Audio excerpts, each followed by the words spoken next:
A lot of this isn't going to make sense to you, and I'm sorry about that. I'm just going to start at the beginning, with the house.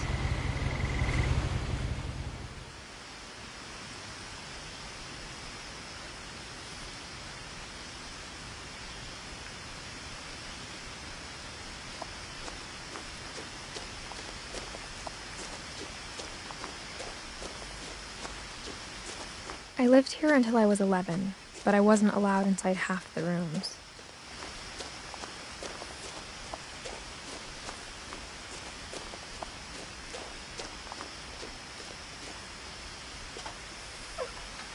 Inside the mailbox were bills from 7 years ago, marked urgent, open immediately.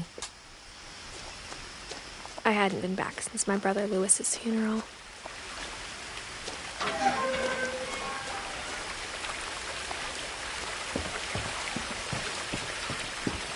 In her will, my mother left me a key, but didn't tell me what it unlocked. Maybe she thought I'd know. Or she thought the mystery would be enough to bring me back.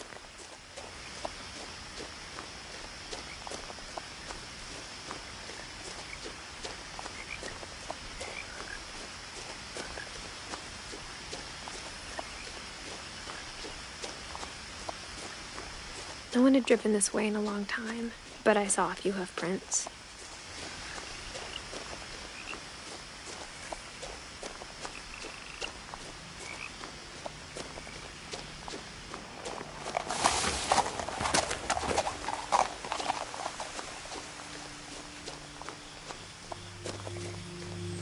The truth is, even after I inherited the house, I never thought I'd come back to it.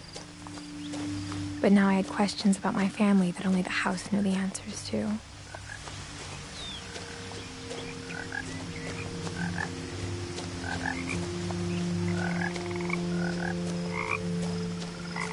The house was exactly like I remembered it, the way I'd been dreaming about it.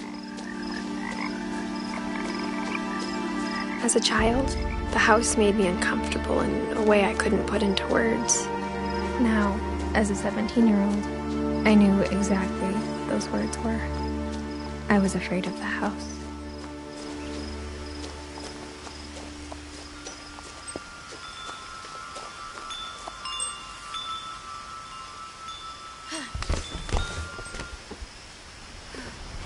Crawling through the doggy door used to be a lot easier when I was 11. The power had been turned off the night we left.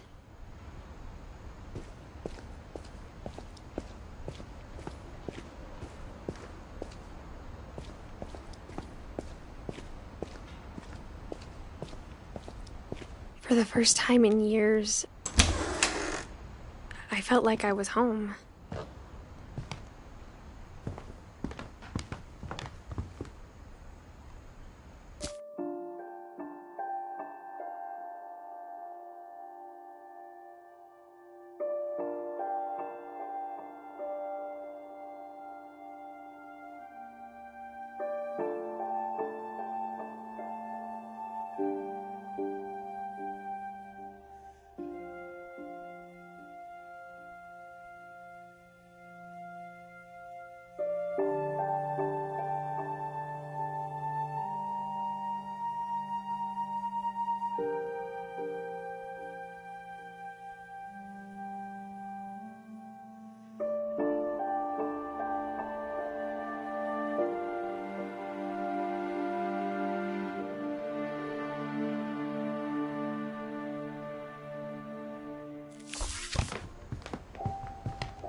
The table was still a wreck from the night we left.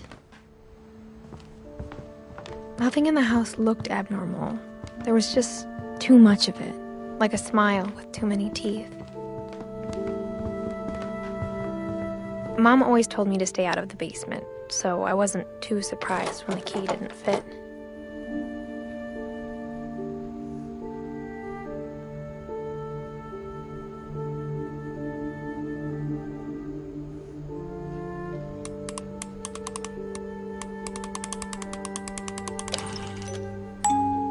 Great-Grandpa Sven built a music box for Barbara, along with the rest of the house.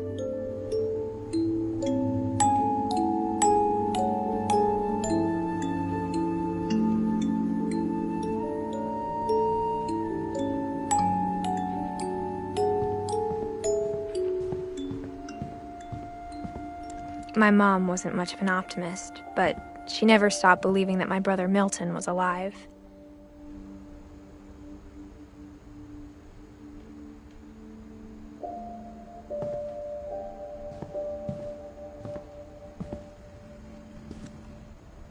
After Milton disappeared, Mom sealed up all the bed.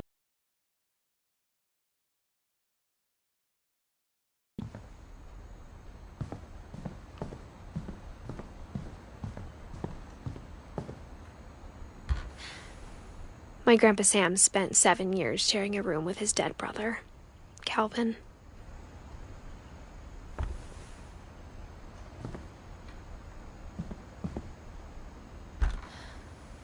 As a kid, I just assumed every house had peepholes and sealed rooms you weren't allowed inside of.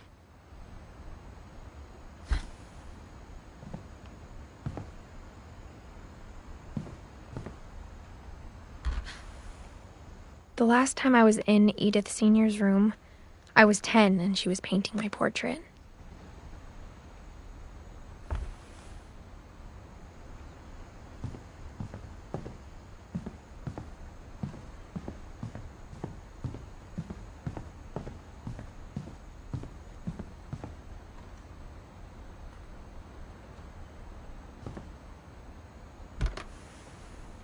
Molly always seemed like a girl I could imagine being friends with, if she hadn't died in 1947.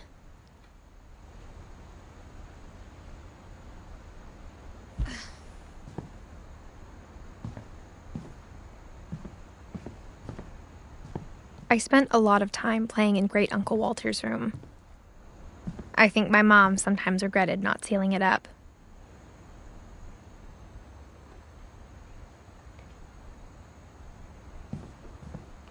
Lewis told me there were secret passages, but I never believed him.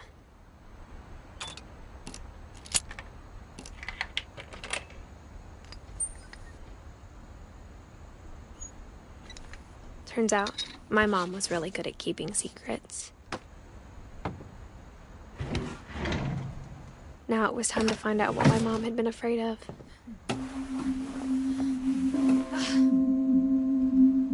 From the paintings on the wall, it was clear my brother Milton had been here before me.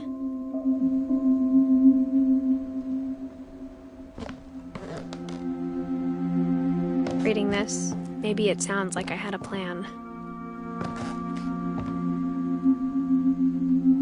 But I had no idea what was behind that door.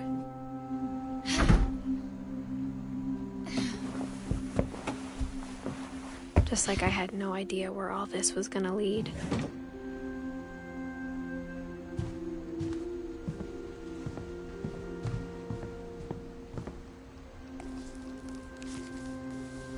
December 13th, 1947. Dear Diary, I'll be gone soon, but I wanted to tell somebody about what's gonna happen. It started when Mom sent me to bed without dinner. I woke up and I was starving, so I looked around for something to eat.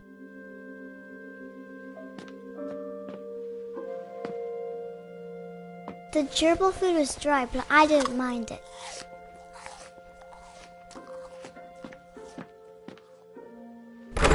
Mom, can I come out now? Sweetheart, it's late. Go to sleep.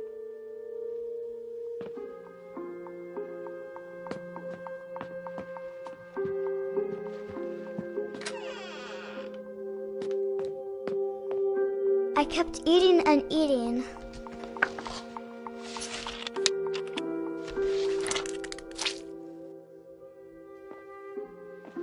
I ate a lot of things that night.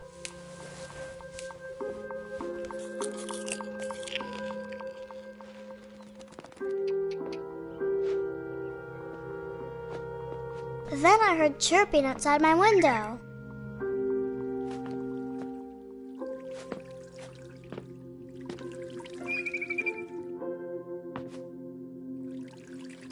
I thought about eating Christopher, but I held back.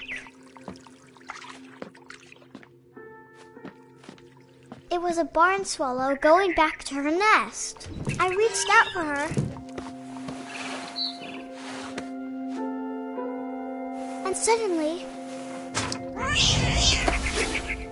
I was a cat.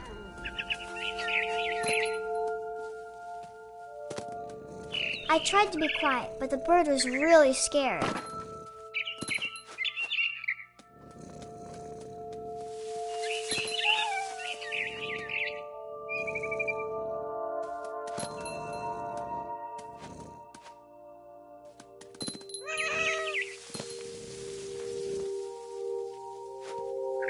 Mom and Dad didn't even look at me.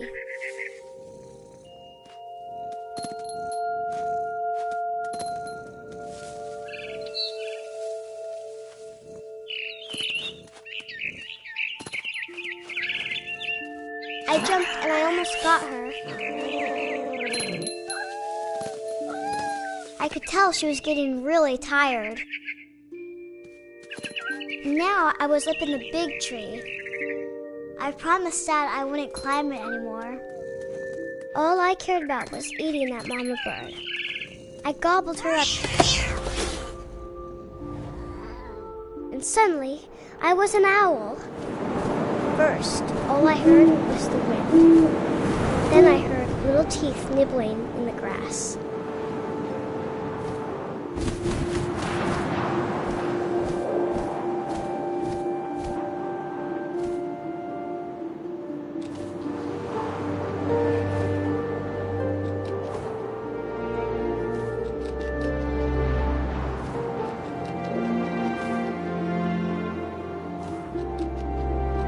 Rabbits.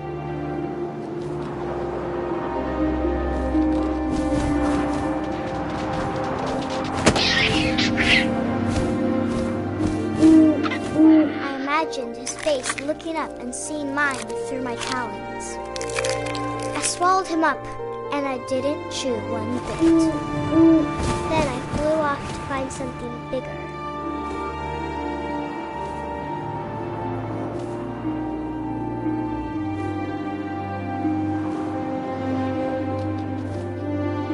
A mama rabbit.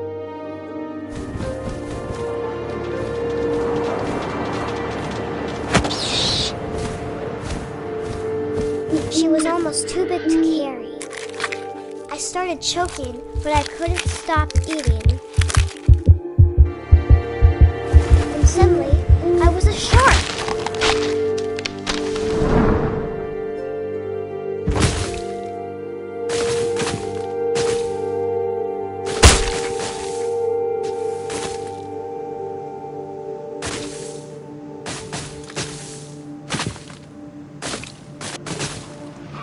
I rolled off a cliff and into the ocean.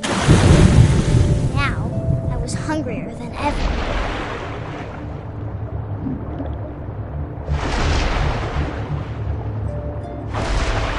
I wanted fat, juicy seeds. I tore off her flipper and it tasted really good.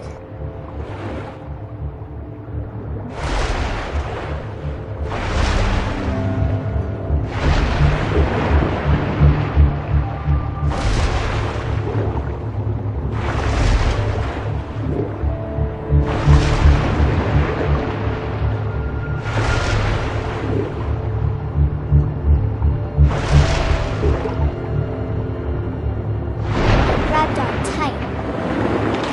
When I was so hungry, I jumped out of the water. When I opened my eyes, everything had changed.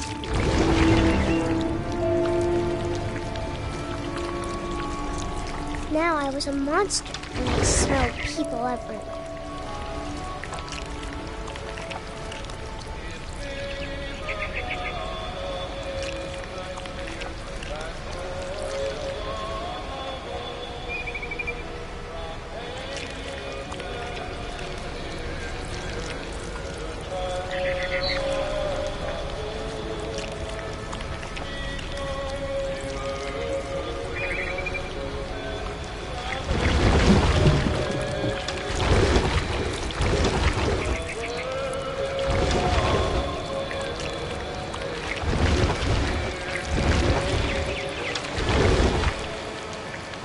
I was big, and I moved real quiet.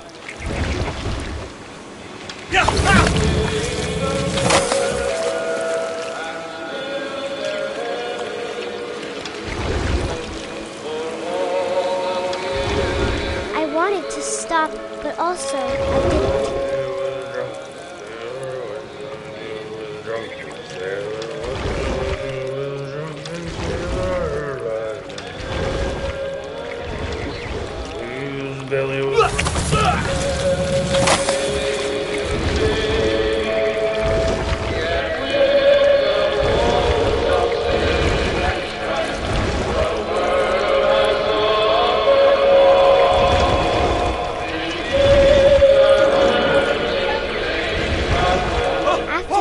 Passenger, I was still hungry, and across the water I smelled something new, something I had to have, so I swam towards it.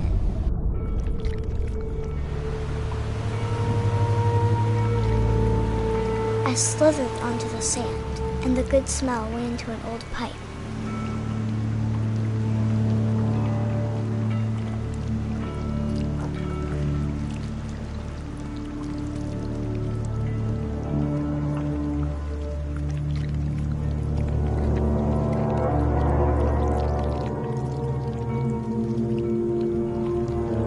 I got closer and closer.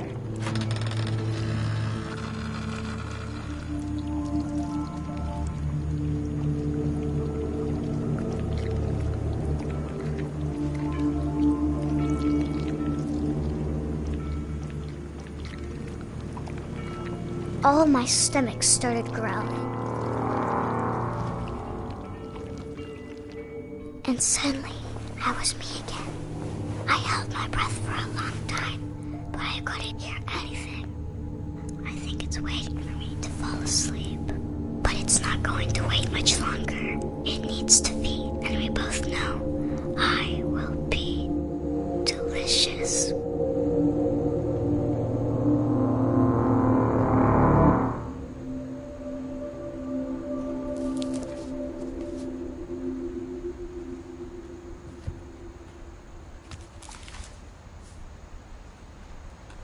I'm not sure if I believed all of that, but I'm sure Edie would have.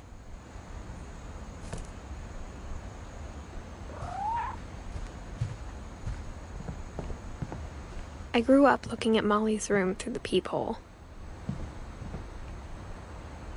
Molly's gerbil had a tiny bedroom with its own even tinier gerbil cage. Being inside for the first time, I felt like I'd stepped behind a painting. I can't describe it, but I felt like some part of Molly was still here.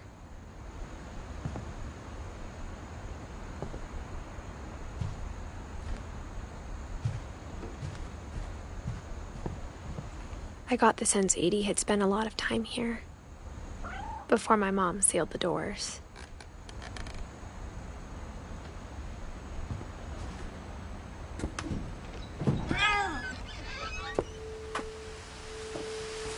This would be obvious later, but my mom never told me any of these stories. Edie would have, but Mom didn't like bringing up the past. Though, when we adopted a stray kitten, she was the one who named it Molly. I spent a lot of time in Great-Grandma Edie's room. Louis died a week before we left, but Edie had already started to memorialize him.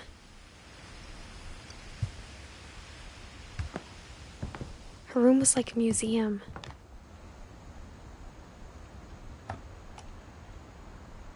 For 500 years, the Finches have been famous throughout Norway for their fortune and misfortune. Odin Finch buries the latest victims of the family curse, his wife Ingeborg and their newborn son, Johan. On January 7th, 1937, he set sail with his family and his house, hoping to leave the curse behind. But 40-foot waves off the coast of Washington send the house and Odin to the bottom of the sea. Odin's daughter Edie, with husband Sven and baby Molly, step ashore on their new home, Orcas Island. Odin Finch is the first to be buried in the new family cemetery. His daughter Edie is already dreaming of a new Finch house.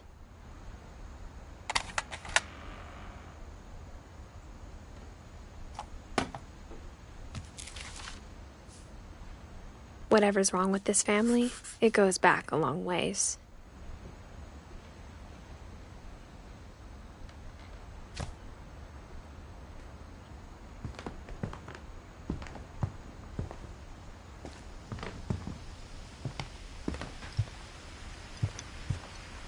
Edie gave a big interview about a mole man living under the Finch house.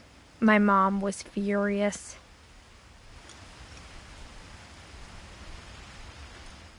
I hadn't thought of myself as Edith Jr. for a long, long time. One summer, they evacuated the island, but Edie refused to go. For a few weeks, she was a celebrity.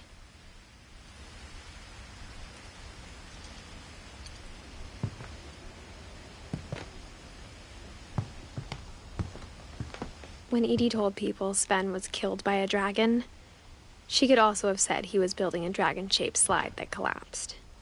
She could have, but she didn't.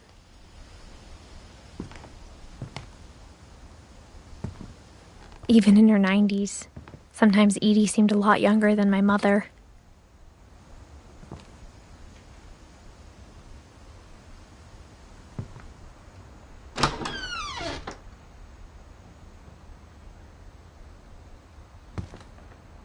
The only trace Grandpa Sam's first wife, Kay, left on the house was the pink bathroom.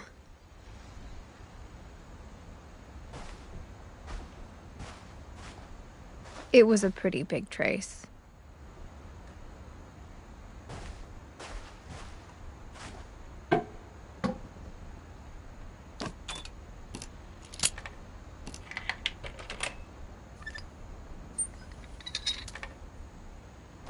There's a secret in this bathroom. It's in the last place you would look. It isn't in the cupboard. It's hidden in this book.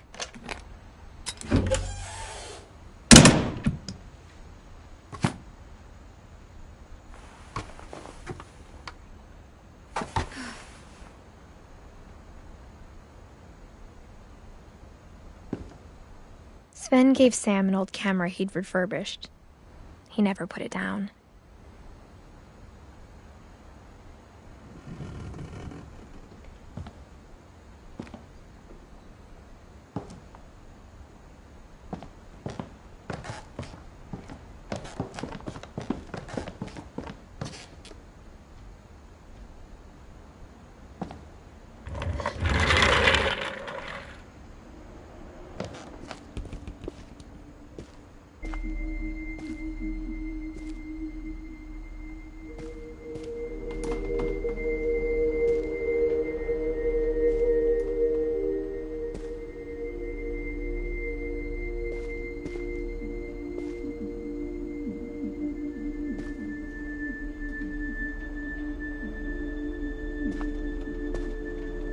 I knew Grandpa Sam had a twin, and that he never talked about him.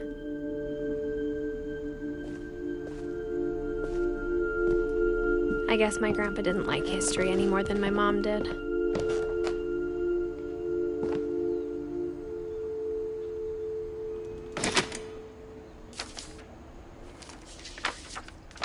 How I Want to Remember My Brother by Sam Finch.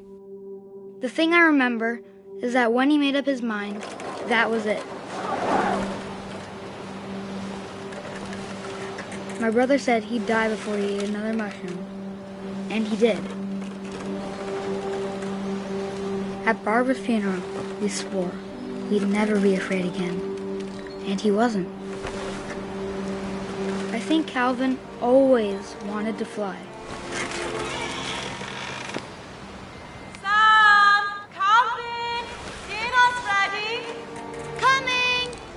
But that day, he finally made up his mind to do it. I told him going around was impossible. Maybe if I hadn't said that. Calvin, I'm not going to tell you again. Maybe if the wind hadn't picked up. Then maybe he'd still be here. But I doubt it. I think he'd already made up his mind.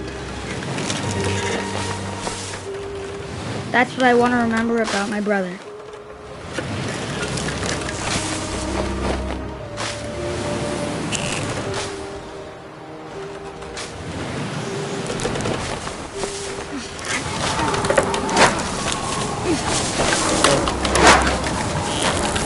The day he made up his mind to fly, and he did.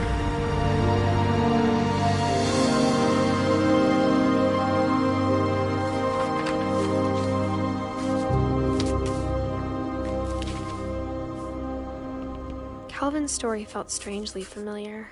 When I was younger, I remember trying to do the exact same thing.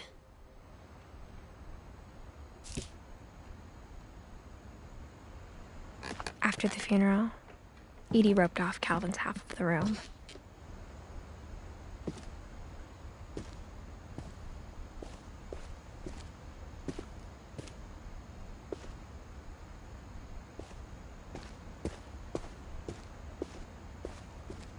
Mom said Grandpa Sam enlisted at 18 and never set foot in the room again.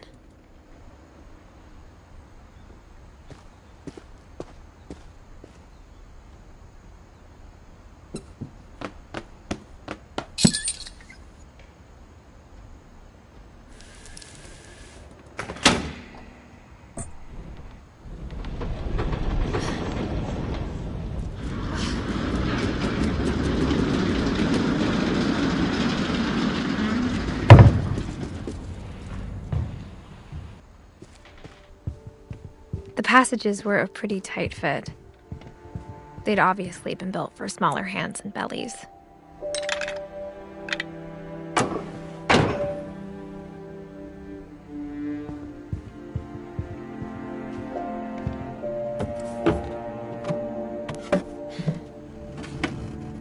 Growing up, I always thought of Barbara as a child star.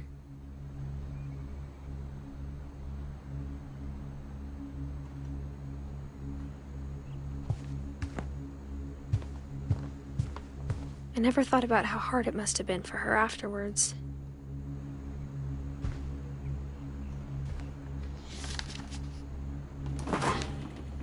Of all the stories people wrote about Barbara's death, I'm surprised Edie saved this one.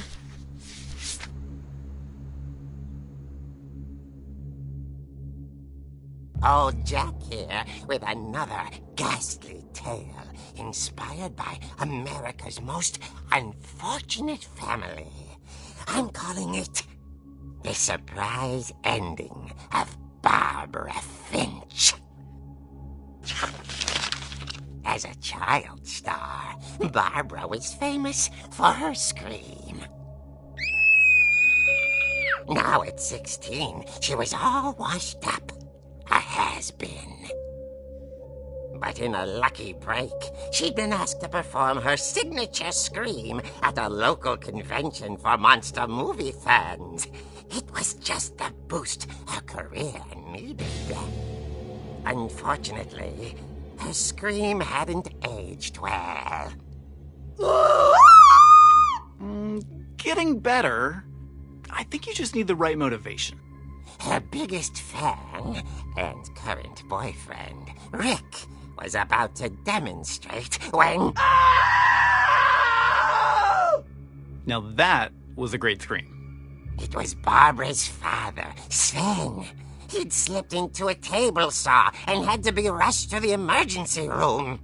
So Barbara got stuck babysitting her youngest brother, Walter. Her convention comeback was cancelled. Okay, I'm hearing frustration, but I'm not hearing terror. What if I tried... A gang of hoodlums in Halloween masks have been terrorizing Orcas Island tonight. Police are urging residents to... That came from the basement. You're right! Also, I loved your delivery on that. Why is your basement door locked? Because my dad likes making puzzles and secret passages. There's a key hidden in the music box. The secret is to keep winding and winding until finally the key pops out. Thanks, babe. I'll be back in a sec. 20 minutes later, Rick hadn't returned. So Barbara went to look for him, right on cue. she reached for the music box. And as she wound the key, she listened for Rick, but the house was silent.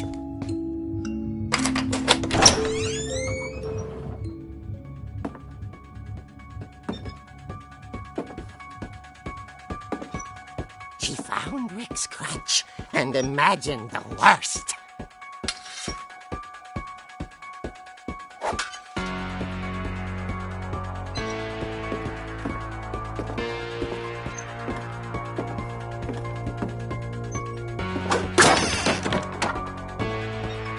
Leader is the infamous Hookman killer, Dr. Carl Hamill, who impaled and then ate his family 10 years ago tonight.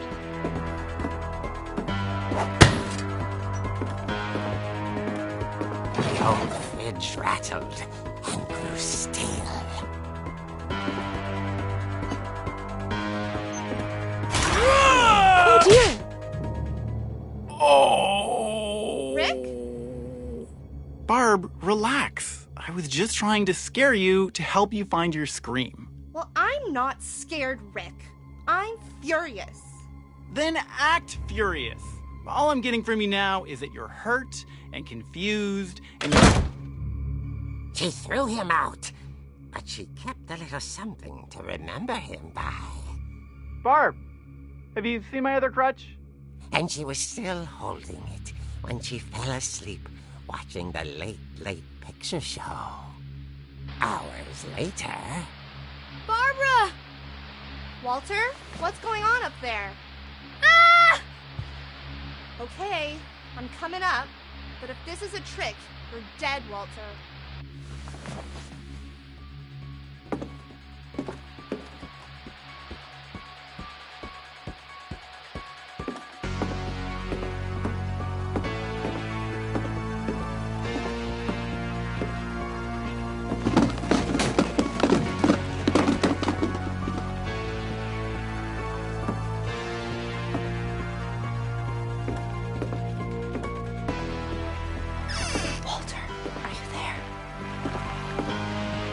Walter had vanished, but his bedside radio was still on.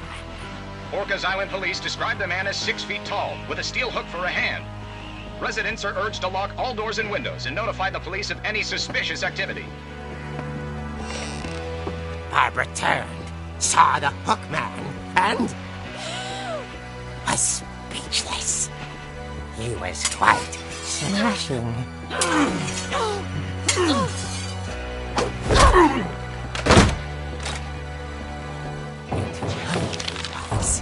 He couldn't get enough of Barbara. Okay, Barbara, there's gotta be another way out of here. That night, she played her part beautifully.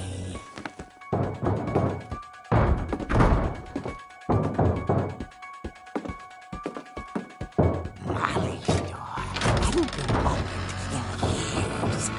The hinges groaned.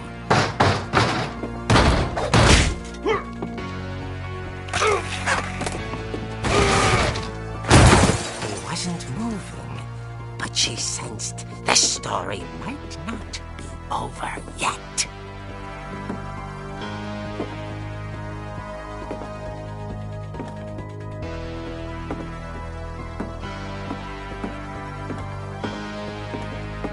The hookman had vanished. She listened for his breathing, but all she heard was...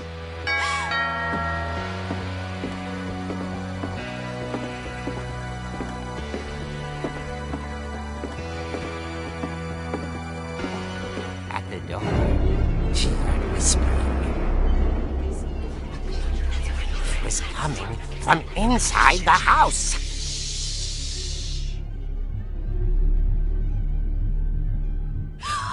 Oh dear. The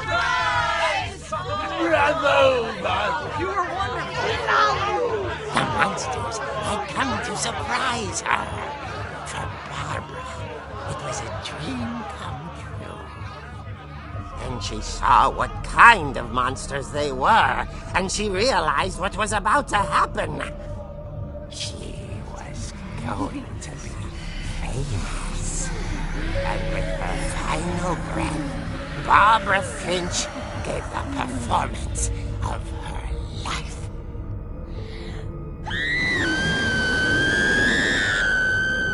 I wasn't there myself, but I hear Barbara was magnificent. Poor girl. She had a taste for stardom. But unfortunately, so did her fans. Of course, the police blamed it all on poor Rick, who disappeared the same night. And little Walter? Hiding under his bed the whole time. He took it all pretty hard, but that's another story.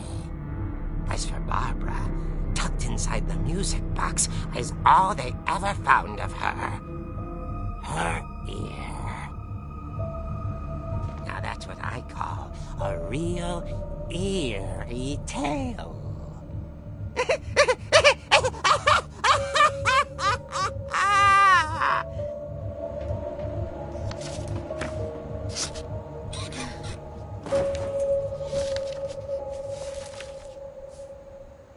Edie told me all Barbara wanted was to be remembered, as absurd as that comic was. Maybe what Edie saw was a happy ending.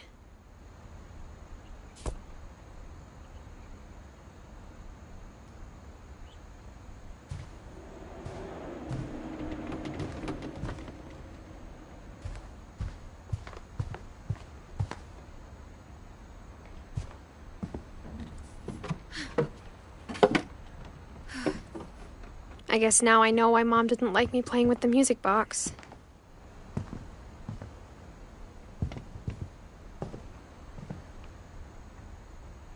Edie's father, Odin, built the original house. Whenever people ask me about my family, the first thing they always want to know about is Barbara.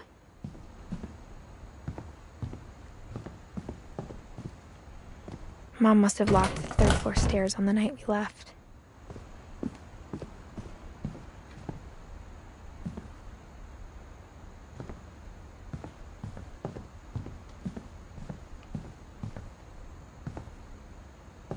It's funny. All those times I played with the music box and never found the basement key.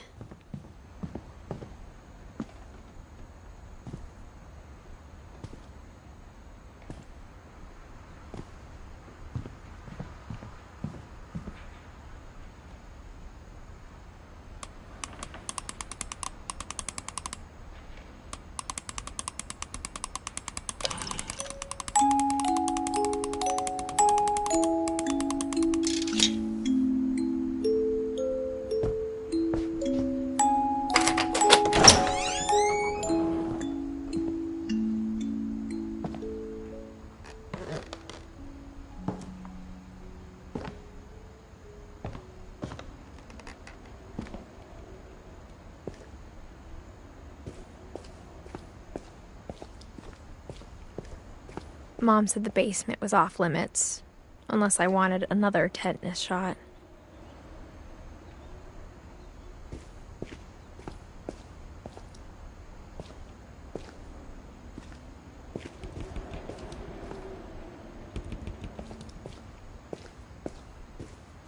I saw Edie sneak down to the basement once, carrying packages.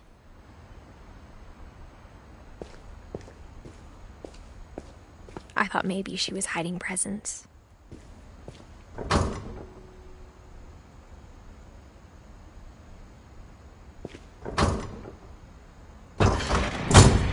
It turned out she was hiding a lot more than that.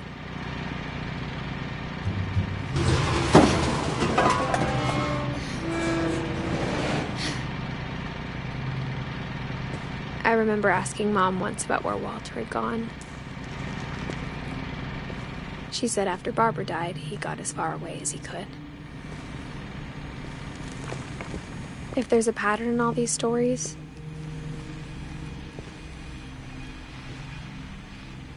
I think it's that none of us has gotten very far.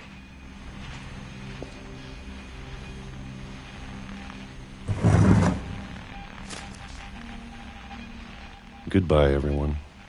I can't believe I've been down here for 30 years. On that first day, after the shaking started, I didn't think I'd survive a week.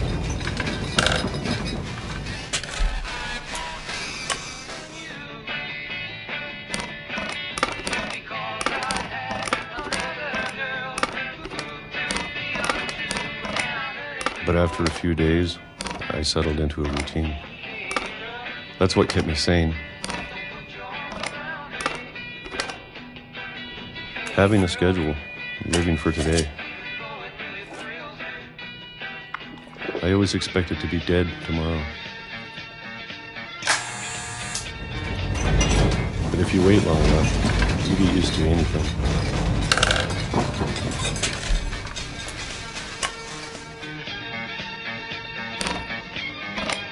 Even a monster on the other side of the door starts to feel normal. Almost friendly.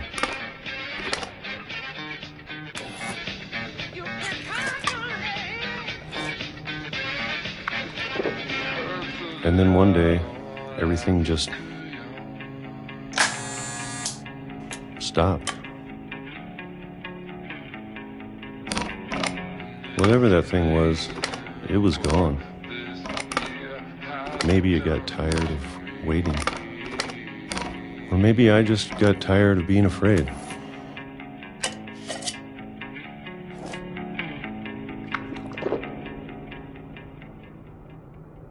It's been a week now, the longest in 30 years. I'm done waiting. I have to leave while I still can.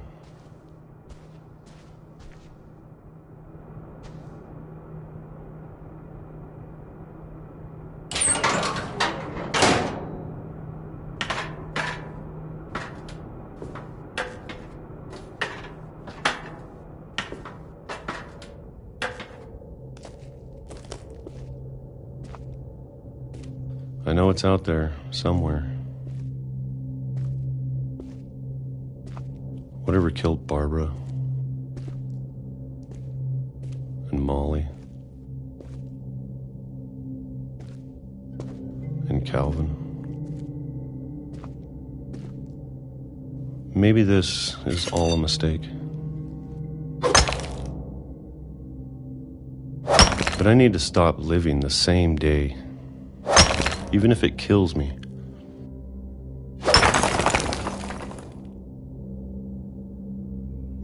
Whatever's out there, I want you to know I'm ready for it. I'm going to appreciate all of it, especially the food. I don't mind if I only have a year left. Or a month.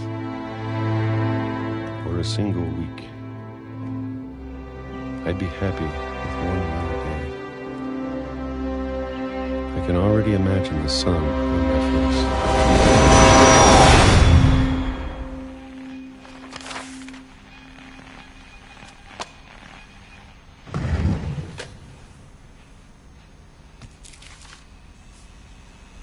Walter died when I was 6. I can't believe my mom never told me he was down here. I'm sure my mom was trying to protect me.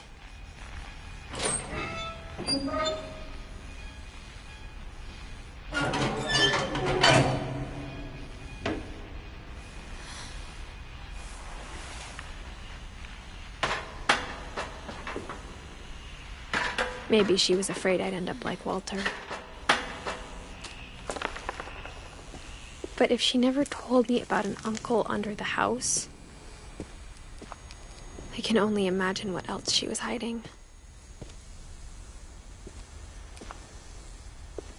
I don't want to make the same mistakes she made, trying to bury something that's still alive.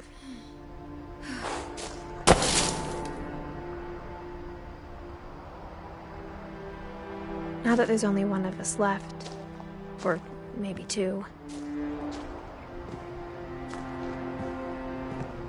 I thought it was time I heard the stories for myself and found out what happened to everyone else. But now I'm worried the stories themselves might be the problem. Maybe we believed so much in a family curse, we made it real.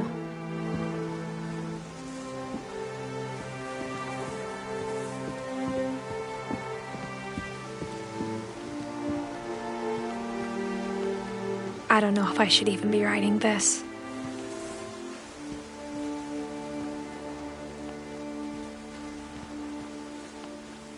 Maybe it'd be better if all this just died with me.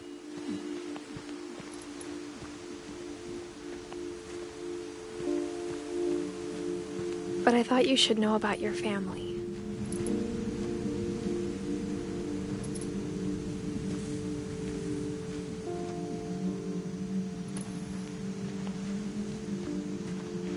And the history you're a part of.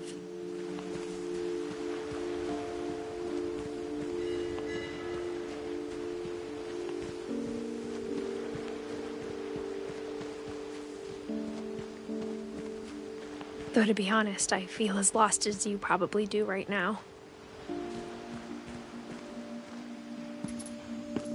I think the people in these stories believed them, for what that's worth.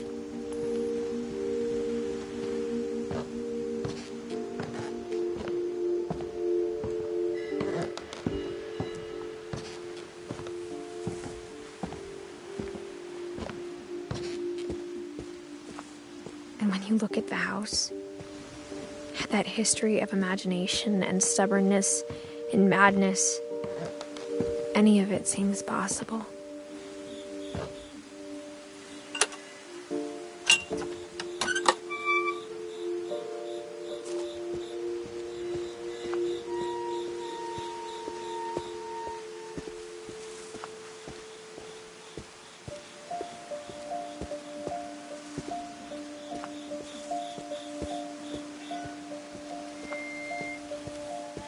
I think we've been surrounded by death for so long, we've just gotten used to it. What kind of family finishes building a cemetery before starting the house?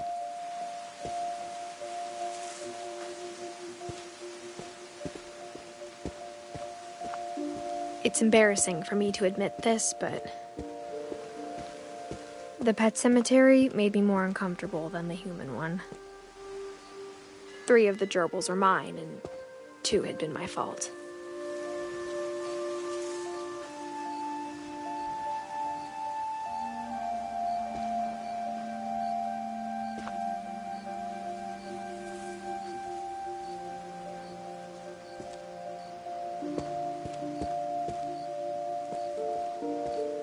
Sven built the house, but it was Edith who designed the cemetery.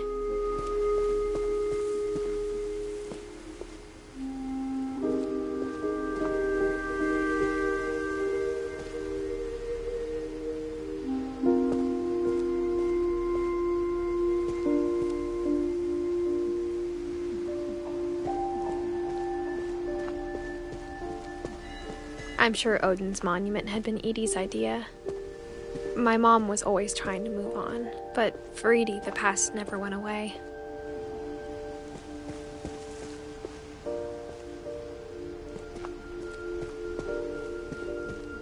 She could see it poking out of the water at low tide.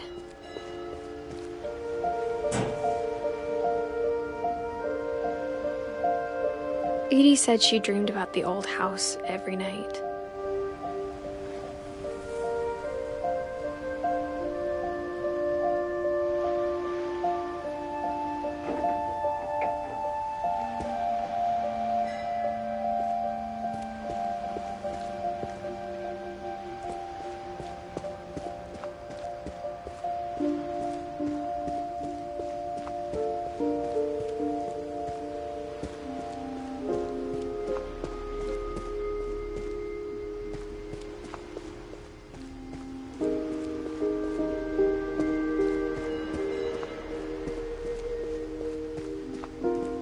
Edie's side was always easier for me to understand. But the older I get, the more I can see where my mom was coming from. Her dad had been pretty strict, but it wasn't enough to save her brothers. She was just trying to do better. She lost 2 of her brothers, just like I did. I get why she tried so hard to protect us.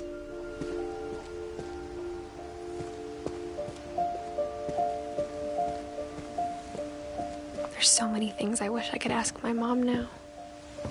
Part of me thinks this is what she wanted all along. For me to come back someday and find everything out for myself.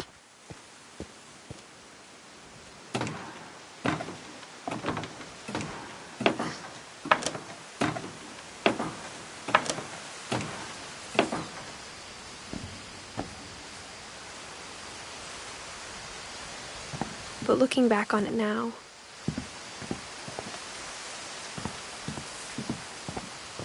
if she told me there was going to be so much climbing, I never would have come when I was 22 weeks pregnant.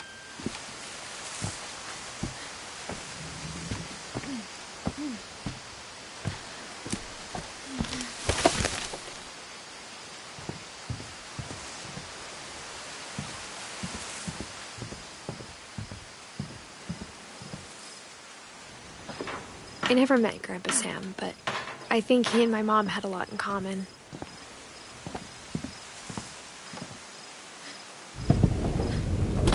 They were both pretty intense.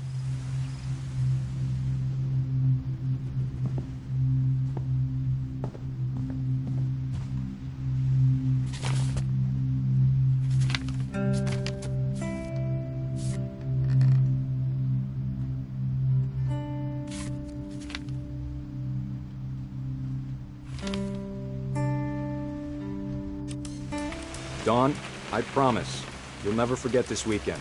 Yes, sir. These memories are gonna last a lifetime. Mm-hmm. Perfect. Am I gonna have to shoot anything? It's gonna rain the whole weekend, isn't it? Please just take the damn picture. Hey, language.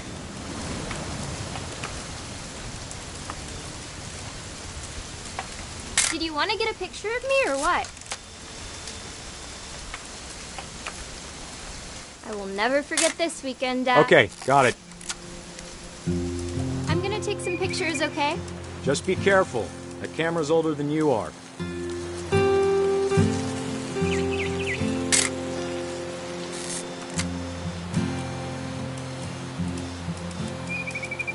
You're right, Dad. It's starting to clear up.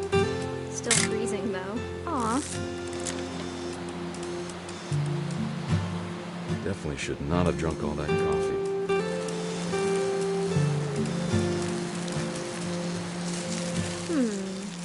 Hold still. Hey! That's a keeper. Nothing quite like being outside. I'm just saying, I'm not always gonna be here, Don. You'll need to remember this stuff, if you want to survive. I'll be fine, Dad. You know who else thought he was gonna be fine? Some guy who died. Don, I'm being serious. I know, Dad. You're always serious. Doesn't being out here make you want to chill out? Well, to tell you the truth, I haven't been out here in 20 years. Don, don't you think you could find something more interesting to photograph? Last time I was with my brother Calvin.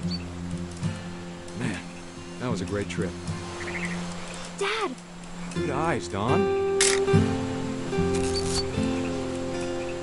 Before you take the shot, let me get a picture of you.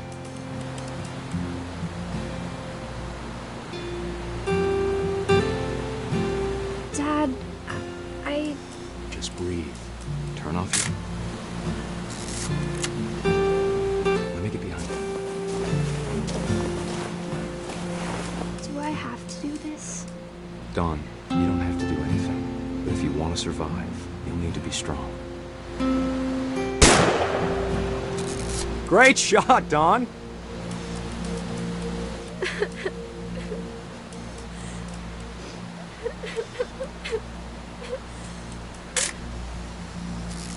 I'm proud of you, Dawn. Always remember that, okay?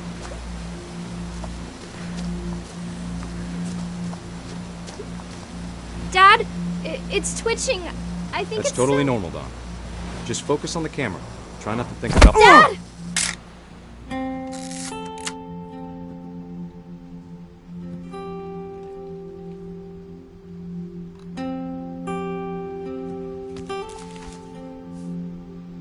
Of all these stories, that's the one I wish most that my mom had told me.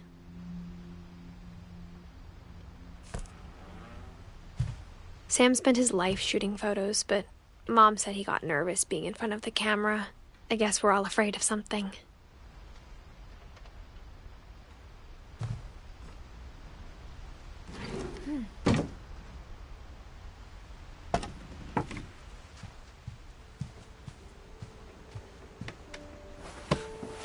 After Sam died, my mom and Edie got really close. They'd both lost a lot.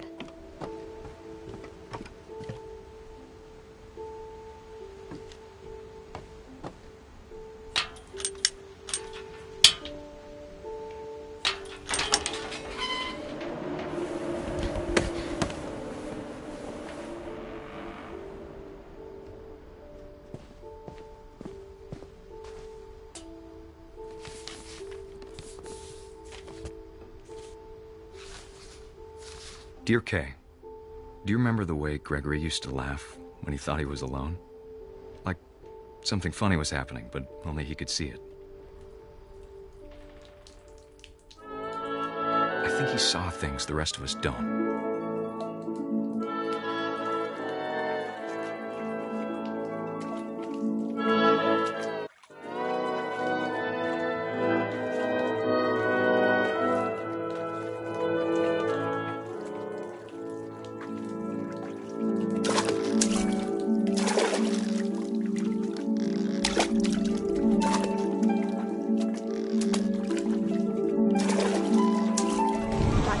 Gregory, it's time to... Hold on, sweetie. Hello? Sam, I told you I don't want to talk right now. I wonder what he saw. What his world was like.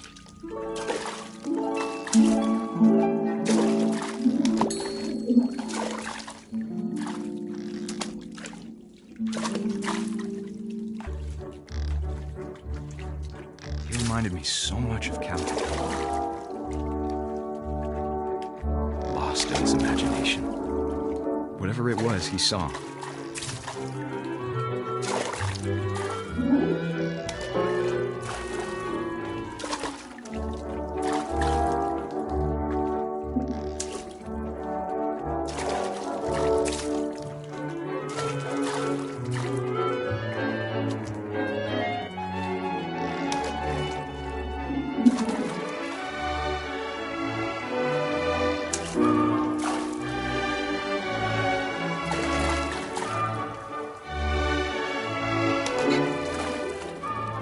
Sure made him happy.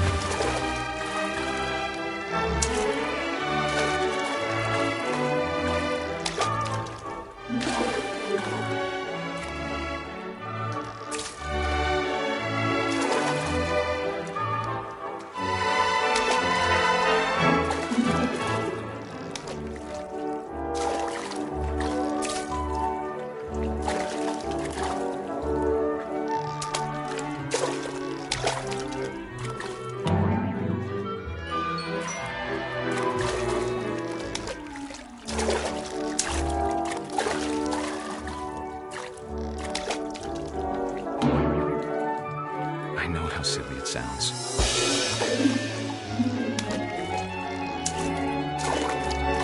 But I worried about a baby being too happy. But I could feel him slipping away. Sorry about that, Gregory. I know you did everything you could. Maybe if I hadn't called that night. Damn it. Hold on, I don't want... I wish he could have told us about the world he saw.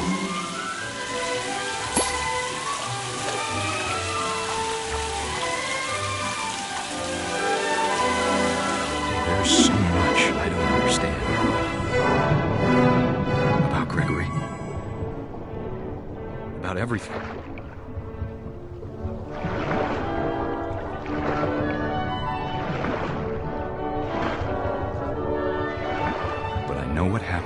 wasn't your fault.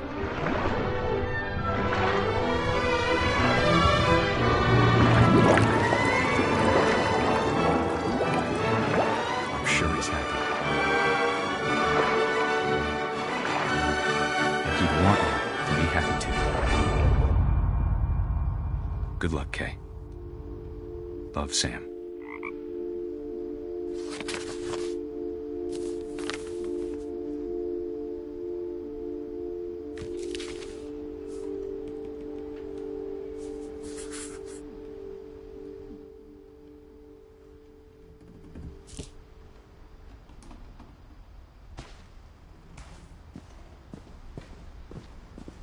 I can't imagine my mom ever writing poetry, and yet... A poem for Gus, who always said the wedding was a bad idea.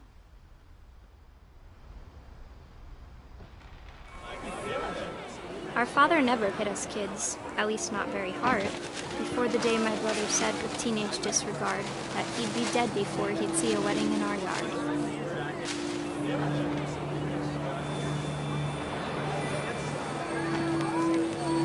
My father made him come, of course, but Gus stood far apart, just flew his kite and bottled up the storm inside his heart.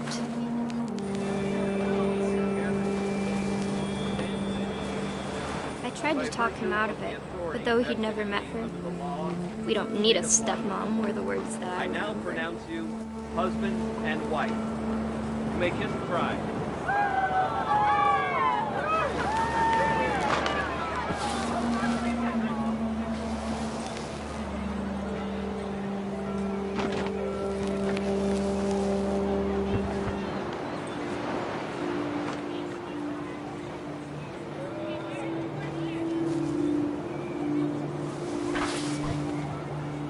When the time for photos came, Dad ordered him to come here. But Gus declined, and as a sign held up his middle finger.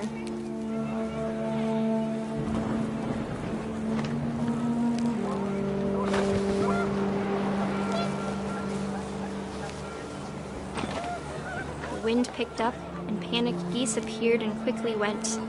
But all the humans did that day was go inside the tent.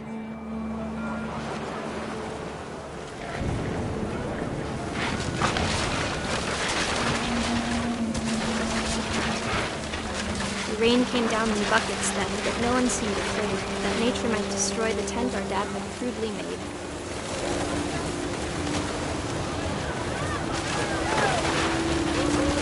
The thunder sounded much too close and full of angry power, but all my father said to this was, "Make the music louder."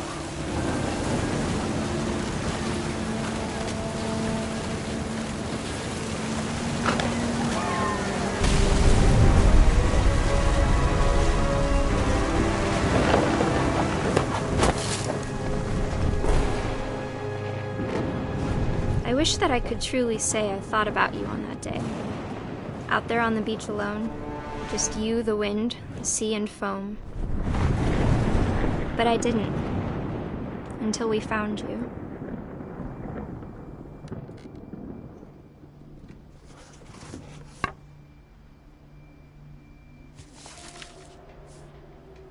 She never talked about him, but Mom told me once if I was a boy, they were going to name me Gus.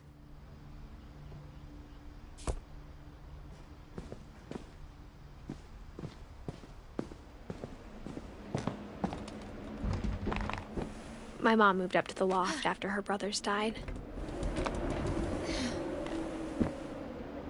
At the time, it was as far away as she could get.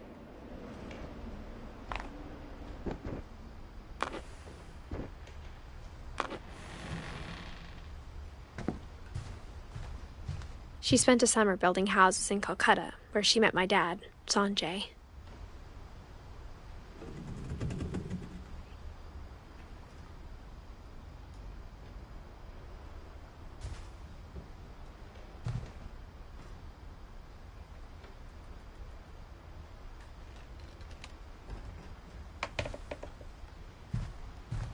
Religion was another thing my mom never talked about, but I think it helped her a lot after her dad died.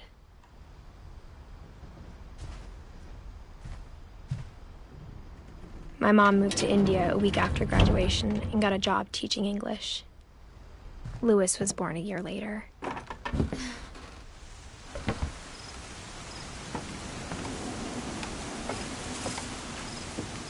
When my dad died, I don't think Mom knew where else to go. I'm sure Edie was happy to have her back. And to see kids in the house again.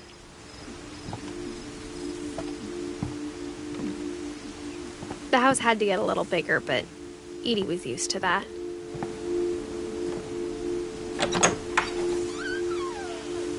And for a while, things were good. Almost normal.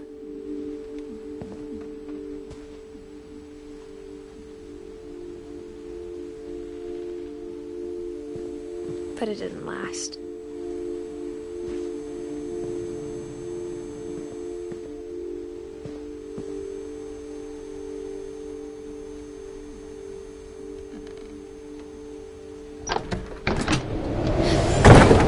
The beginning of the end was Milton's 10th birthday, when Edie gave him a castle.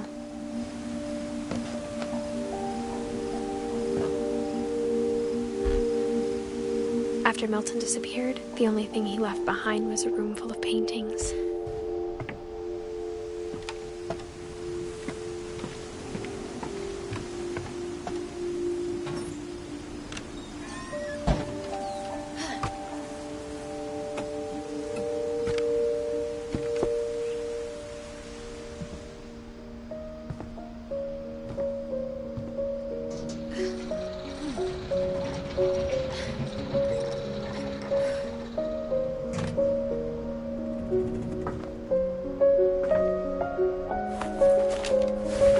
Milton Finch in The Magic Paintbrush.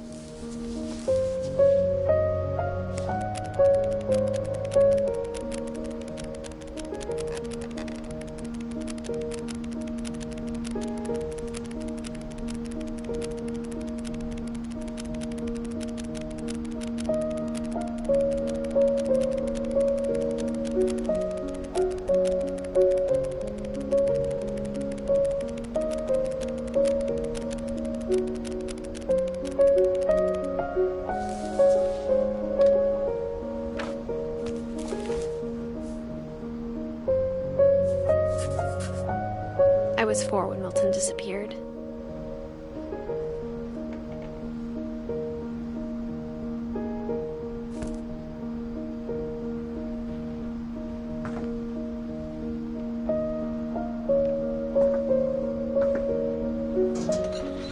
Mom spent months searching for my brother. Then she sealed the doors.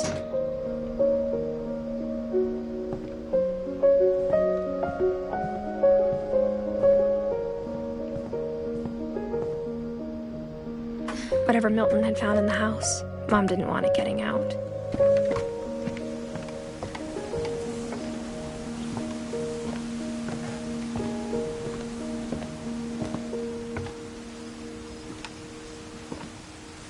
Mom definitely blamed Edie, but I think Louis blamed himself.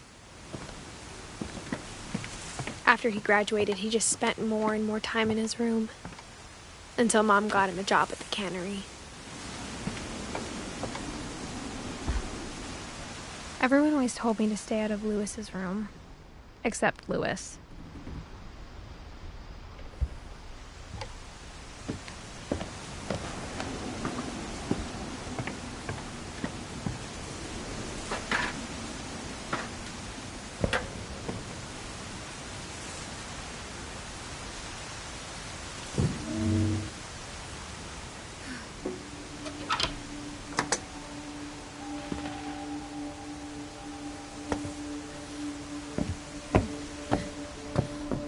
Louis's room smelled very, very familiar.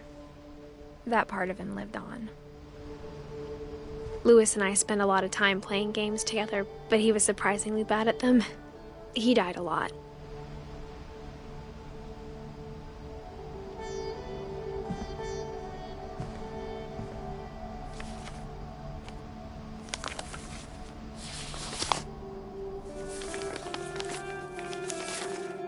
Dear Mrs. Finch, as Louis's psychiatrist, I can understand your desire for an explanation.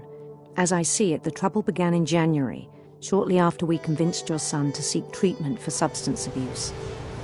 Newly sober, I believe Lewis first noticed the monotony of his daily life.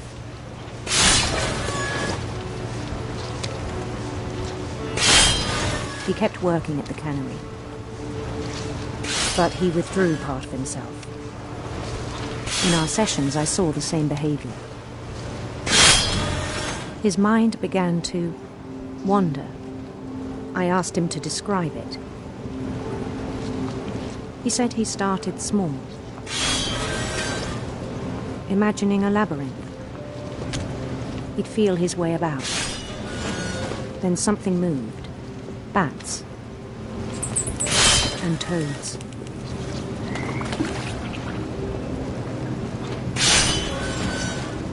And things that have not names. He knew it was all in his head.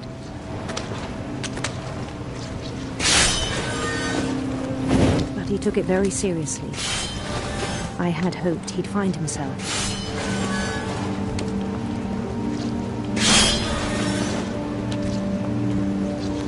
But he found something more. I worried about him then. Daydreaming at the cannery. I spoke with his boss. But he said Lewis had become a model employee. Methodical, tireless, focused. Like a whole new Lewis. So I let him go on.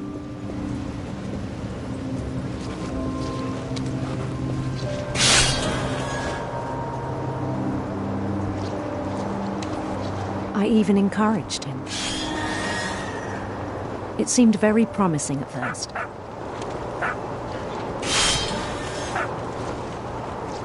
He told me he'd made a new friend.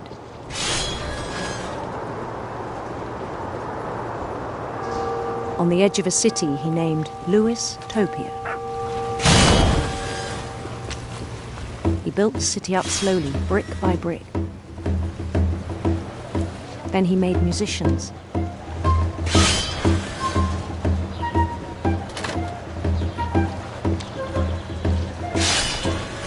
And songs for them to play.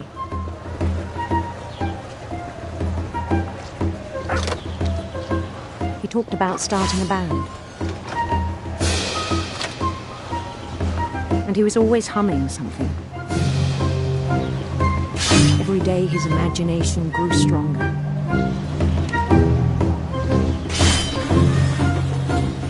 He no longer spoke at the cannery.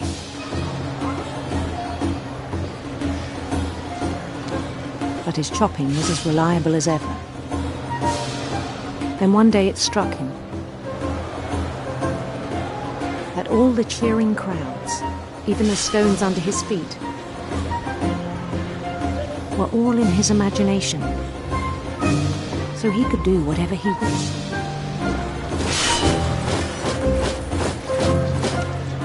He held an election for mayor. And he won. They begged him to stay, but his mind was already wandering. It became a game for him.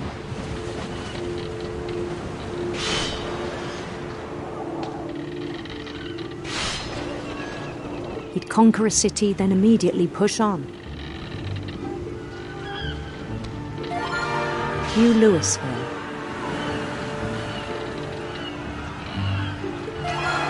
St. Louis. He started drifting away from our reality.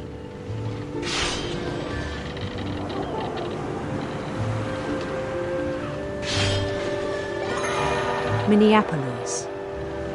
Until one day he forgot to go home from the cannery. Even as his mother pleaded with him, part of Lewis kept sailing on.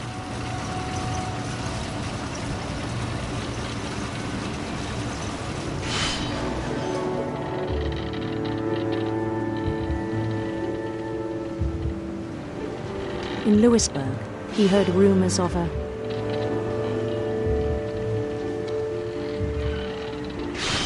Beautiful prince.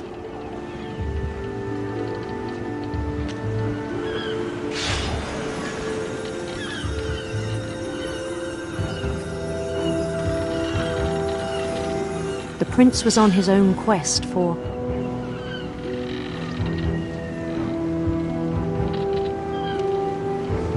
sinister serpents.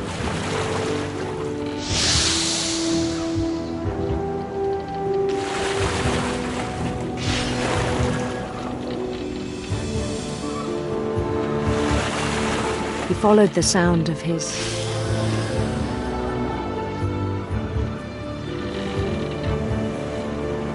silver harp.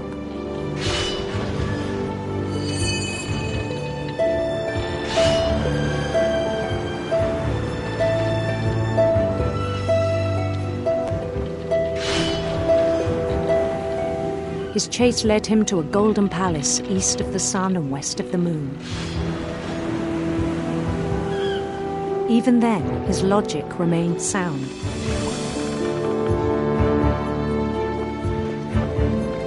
He knew the world was all in his imagination.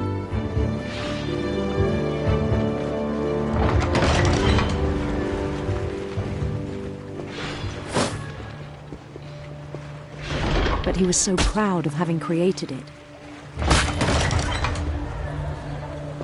In his own eyes, he'd become something greater than a king.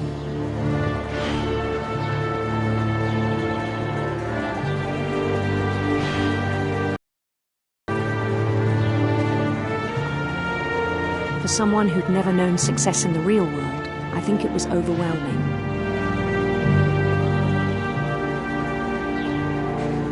And then it struck him that the real Lewis was not the one chopping salmon, but the one climbing the steps of a golden palace.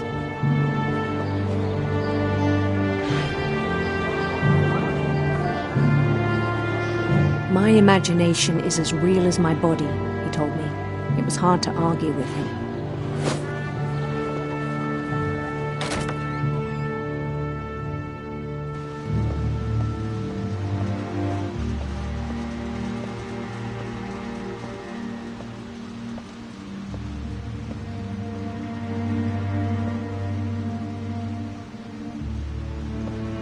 Began to forget the world we know.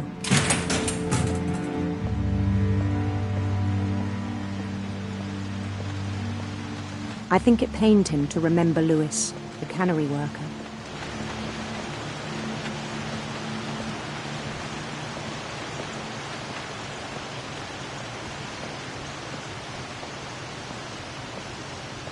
He began to despise the man with a royal contempt.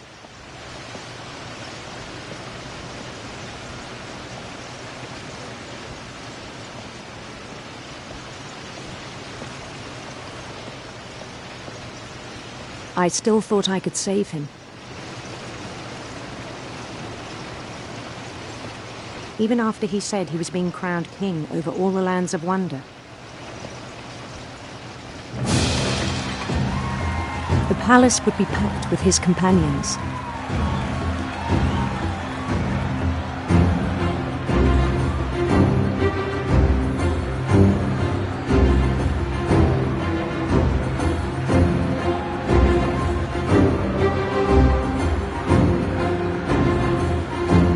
Including the wise Calico who'd insisted on advising him.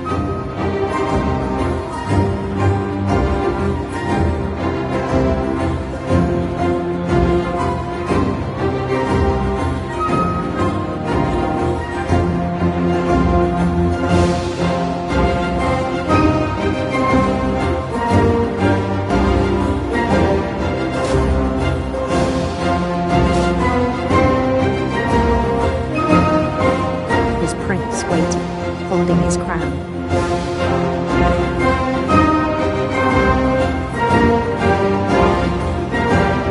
There was only one thing left to do.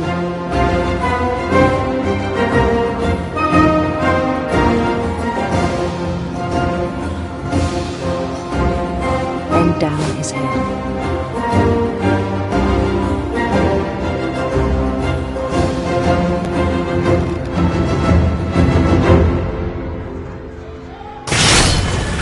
best I think you know. Mrs. Finch, your son was a kind man who will be missed by all of us who knew him.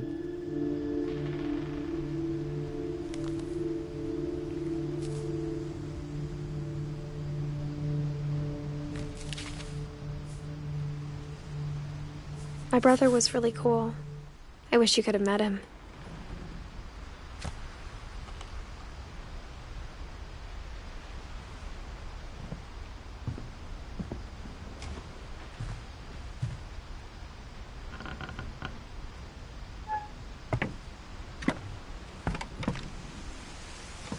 On the way back from Lewis's funeral, my mom told me to start packing. She waited until the day before we left to tell Edie.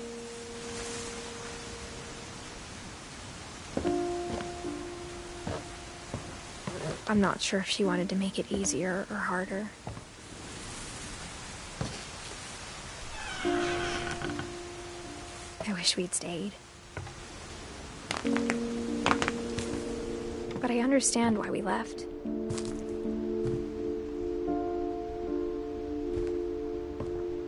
My mom ended up leaving everything behind.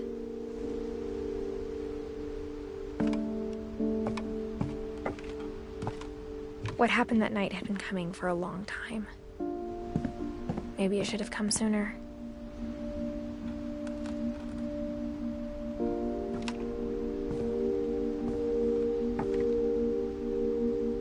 But it had to end one way or another. All that's left now is to tell you about that last night.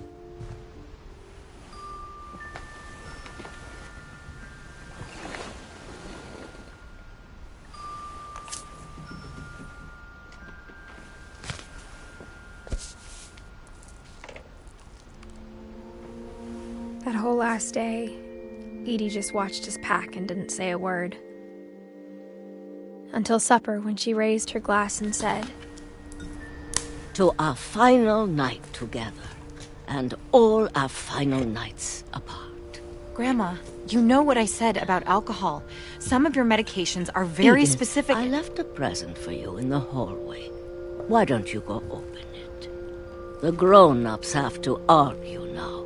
I'm sorry, you're right.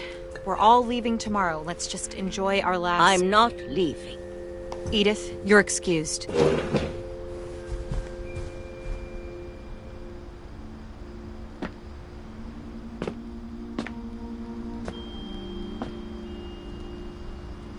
The power had been shut off that morning, but Edie always had plenty of candles.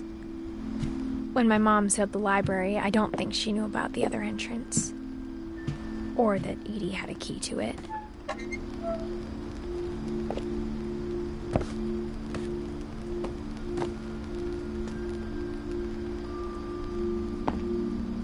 That thing you're afraid of isn't going to end when you leave the house.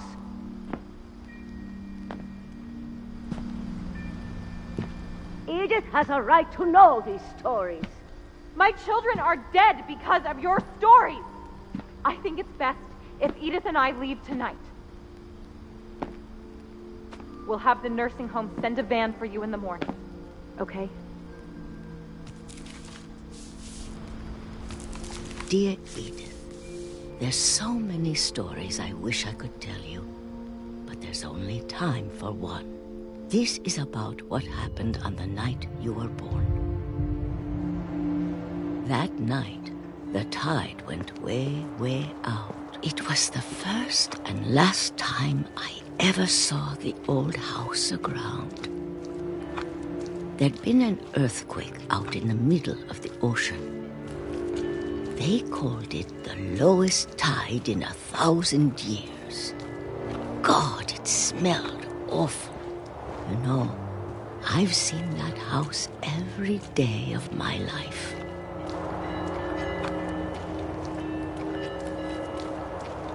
But I never thought I'd go back to it. When the fog rolled in, I lost my way.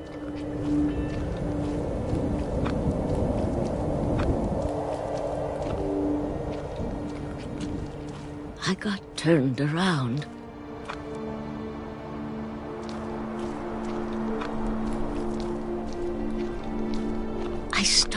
seeing things.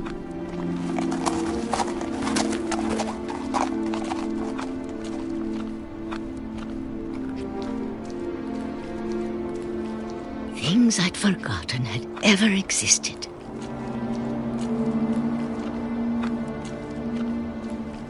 But when I saw them, they felt like old friends. That night, a lot of things came back to me. Or maybe I came back to them.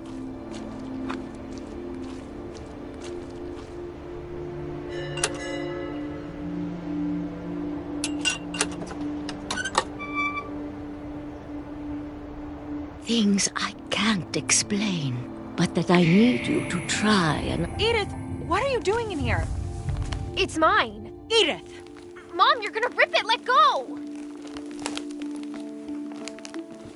I kicked and screamed, but Mom dragged me to the car.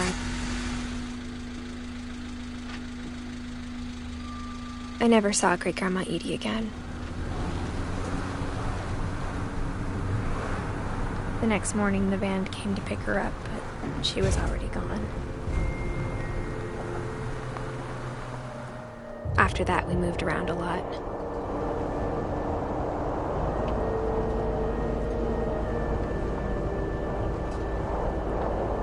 We both tried to make the best of it.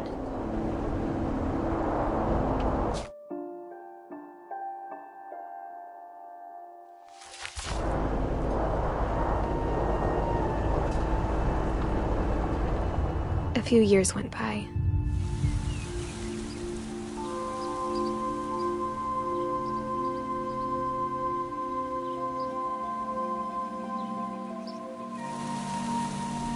My mom didn't like to talk about it,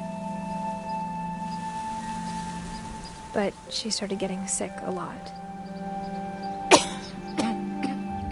The rest happened pretty quickly. She got better for a while, and then she didn't.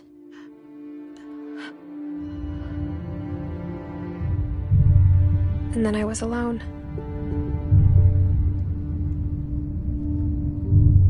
The last Finch left alive.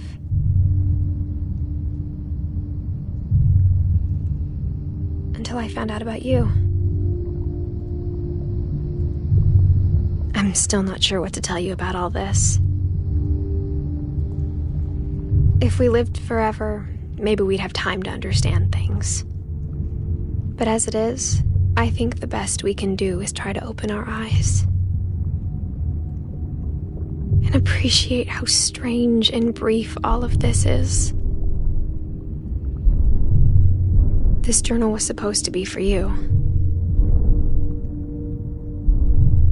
But now I hope you'll never see it. I just want to meet you and tell you all these stories myself. But I guess if you're reading this now, things didn't work out that way.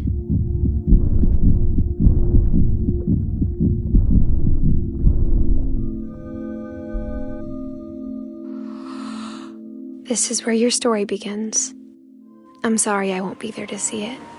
It's a lot to ask, but I don't want you to be sad that I'm gone. I want you to be amazed that any of us ever had a chance to be here at all. Good luck.